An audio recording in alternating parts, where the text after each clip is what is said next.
Lendo um texto que o Senhor falou comigo desde manhã cedo, quando me levantei, o Senhor me levou para dentro da sua palavra e me trouxe esse texto que está lá em Mateus, capítulo 17.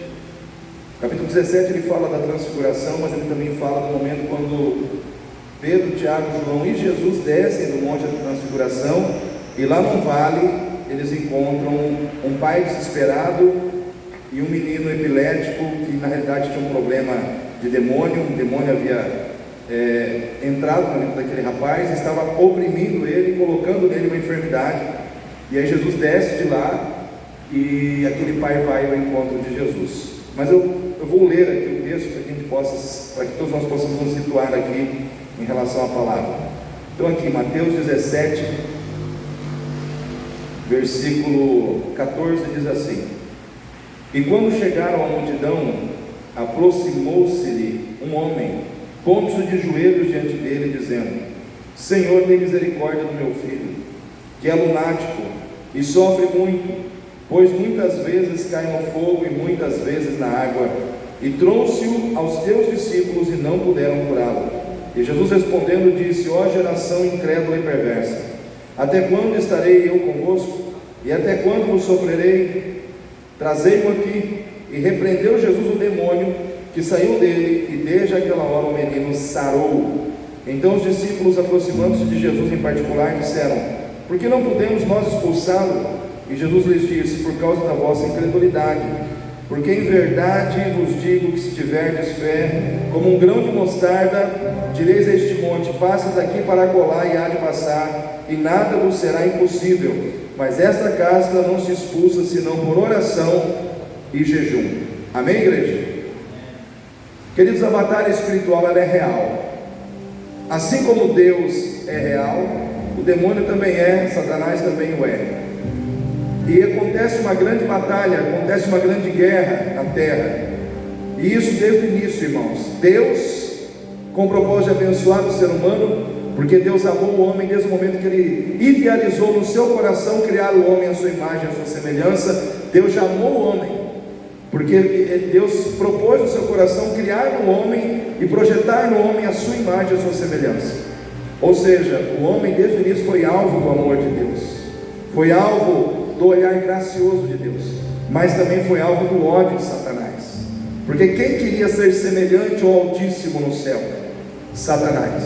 Ele queria ser igual a Deus, e Deus fala: não, eu vou fazer alguém a minha imagem, a minha semelhança. Então Satanás ficou com ódio do homem e levou o ser humano ao pecado, e através do pecado à morte. E com o pecado vieram inúmeros problemas, e dentre eles a possessão, as enfermidades, as doenças e tudo mais. E aqui nesse texto nós temos um filho. Não fala a idade desse filho, não fala as características desse filho, o nome desse filho, mas diz que era um filho de um pai que estava desesperado, porque aquele filho estava com um problema espiritual. Parecia que ele estava com uma epilepsia, mas era um demônio que estava agindo na vida dele. E muitas vezes, irmãos, a batalha espiritual nos confunde, porque a gente não sabe se é físico, a gente não sabe se é espiritual, a gente não sabe se é os dois.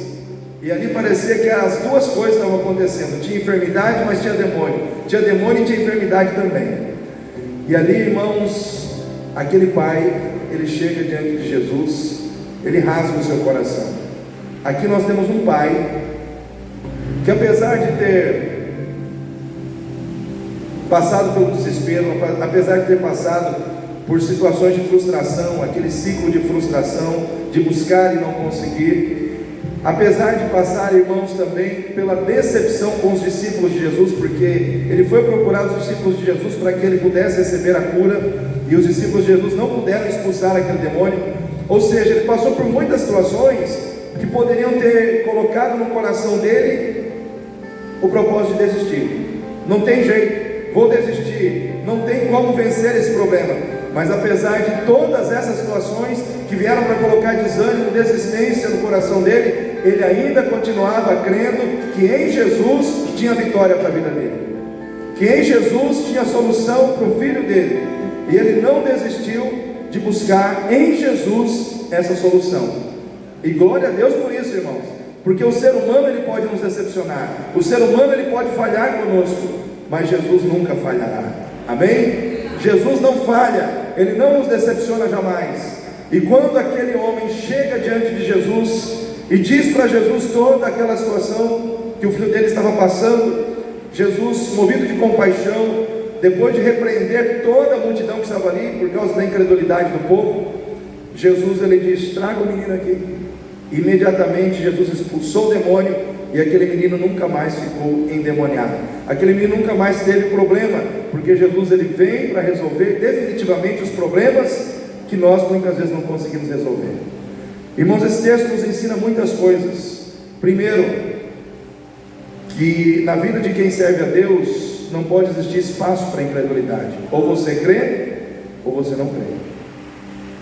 Quem crê que Deus é poderoso para fazer? Jesus ele repreendeu a multidão e disse: os discípulos, por que nós não podemos ser disso? Por causa da vossa incredulidade. Porque se tiverdes fé do tamanho de um grão de mostarda, direis a este monte: sai daqui e vai para colar, e assim acontecerá. Primeira coisa que Jesus detecta que é uma falha, que muitas vezes impede a gente de ver Deus fazer, é falta de fé, é incredulidade, incapacidade de crer que Deus é poderoso para fazer. Então muitos estavam ali, mas incrédulos. Tinha uma multidão ali, mas incrédulo. Olha só a coisa, né, irmãos? Uma multidão de gente estava ali, Jesus estava ali, mas aquela multidão estava com o coração cheio de incredulidade. Mas tinha um pai ali que disse que ele acreditava que Jesus poderia fazer. Tinha alguém com fé naquele lugar. Tinha um homem com fé ali para buscar em Cristo o milagre que o seu filho precisava. Se tiver uma pessoa com fé aqui nessa noite, Deus pode fazer milagre aqui hoje. Amém? Se tiver uma pessoa que crê, uma pessoa que acredita que Deus pode, Deus vai mostrar que Ele pode. Deus vai mostrar que Ele é Deus. Irmãos, muitas vezes o retrato daquele pai é o retrato da nossa vida, da minha vida, da sua vida. Porque às vezes nós passamos por situações que nós não sabemos como resolver. Nós também passamos por situações em que nós nos frustramos com pessoas, e até mesmo com pessoas que servem a Cristo, como aquele pai se frustrou. Mas aquele pai não permitiu que nada disso tirasse do seu coração a fé em Cristo. Não permitiu que nada do que ele passou de negativo roubasse o coração dele da presença de Jesus. Eu quero dizer isso para você nessa noite: em Jesus tem milagre para mim e para você aqui neste lugar. Em Jesus nós podemos crer e buscar com certeza o milagre de Deus, seja ele qual for. Por isso eu quero convidar você a se levantar, para que nós possamos orar, para que nós possamos buscar a presença do Senhor em oração agora, declarando a glória, o mover, o agir de Deus no nosso meio. O Senhor é Deus, e Ele sabe perfeitamente o que nós precisamos. Ele sabe perfeitamente como lidar com o nosso coração. Ele sabe perfeitamente como tocar na nossa vida. Ele sabe perfeitamente como Ele deve mexer nas áreas da nossa vida que precisam ser mexidas. Mas nós precisamos crer. O que Deus quer de você é a sua fé. Não andeis ansiosos por coisa alguma, mas confia no Senhor. Deus não quer a sua preocupação. Deus não precisa da sua preocupação. Ele precisa da sua fé. Se ficar preocupado resolver-se alguma coisa, eu diria para você: fica preocupado, irmão, que Deus vai agir. Mas preocupação não resolve nada. O que resolve é fé. O que resolve é confiança em Deus. Tem muita gente que diz: eu estou preocupado. Troca a sua preocupação por fé.